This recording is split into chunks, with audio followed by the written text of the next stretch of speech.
लिंब आता सध्या बाजारात भरपूर प्रमाणात आलीत आणि अगदी पिवळी पिवळी लिंब असतात बरं का.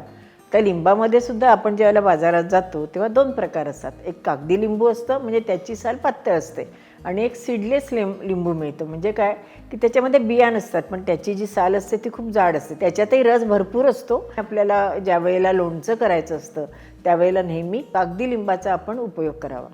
आज जे आपण बघणार आहोत ते रायवळणी, म्हणजेच लिंबाची रायवळणी. अगदी जुना पारंपरिक पदार्थ आहे, करायला सोपा आहे आणि मुख्य म्हणजे तोंडाला चव आणणारा आहे. झटपट होणारे पण चविष्ट असे पदार्थ आपल्याला नेहमीच करावेसे वाटतात. तर लिंबाची रायवळणी अक्षरशः मोजून 5 ते 6 मिनिटांमध्ये होते. चला तर मग ती कशी करायची ते बघण्याकरता आपण आपल्या स्वयंपाकघरात जाऊयात. सगळी तयारी आहे, कारण गावाकडचे एवढे ढिगभर मी लिंब आणलीत, त्यामुळे त्याचे अनेक पदार्थ आपण या आठवड्यात करणार आहोत.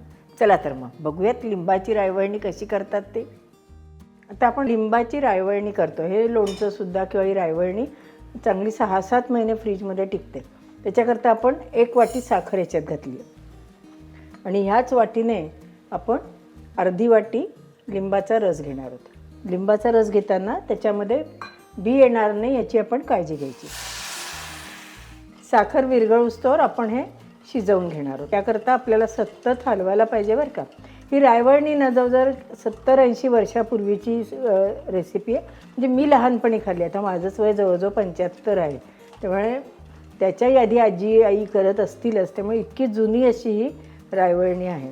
पूर्वीचे जे पदार्थ होते ना ते करायला सोपे चांगले, कारण चुलीवर स्वयंपाक व्हायचा, त्यामुळे तासनतास त्या चुलीवर एखादी गोष्ट करायची म्हटली तर बाकीचा स्वयंपाक राहून जायचा. आणि मुख्य म्हणजे काय माहिती का, घरात गोतावळा खूप, 25-30 माणसं तर प्रत्येक घरात असायचे.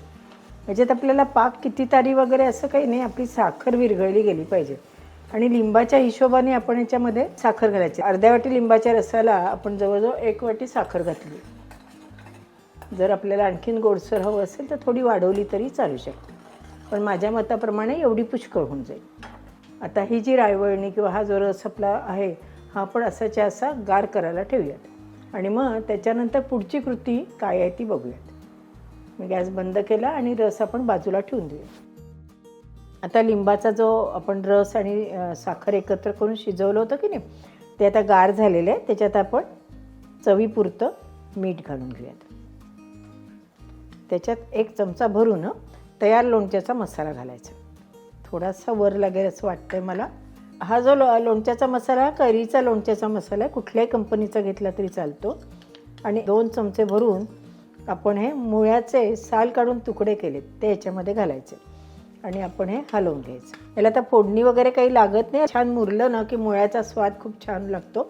याला रायवळी पण म्हणतात किंवा रायवळणी असंही म्हटलं जातं. आता ही रायवळी किंवा रायवळणी आपण आपल्या बरणीत ओतून घेऊयात. फ्रीजमध्येच ठेवणार आहे मी. 2-3 दिवस मुरायला लागेल आणि मग मुळे छान मुरले जातील. मग आपली रायवळी खायला तयार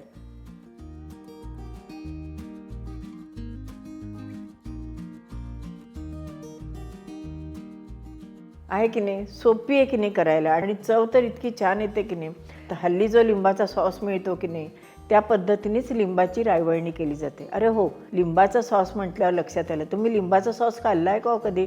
जे असे कॉन्टिनेंटल पदार्थ असतात की नाही त्याच्याबरोबर लिंबाचा सॉस नेहमी सर्व केला जातो. तुम्हाला जर त्याची रेसिपी हवी असेल तर मला नक्की कळवा, आपण आपल्या व्हिडिओमध्ये नक्की दाखवूयात. असेच छान छान रेसिपी बघण्याकरता अनुराधा चॅनलला लाईक करा, शेअर करा आणि सबस्क्राईब करा. आणि हो, बेल आयकॉन दाबायला विसरू नका. धन्यवाद.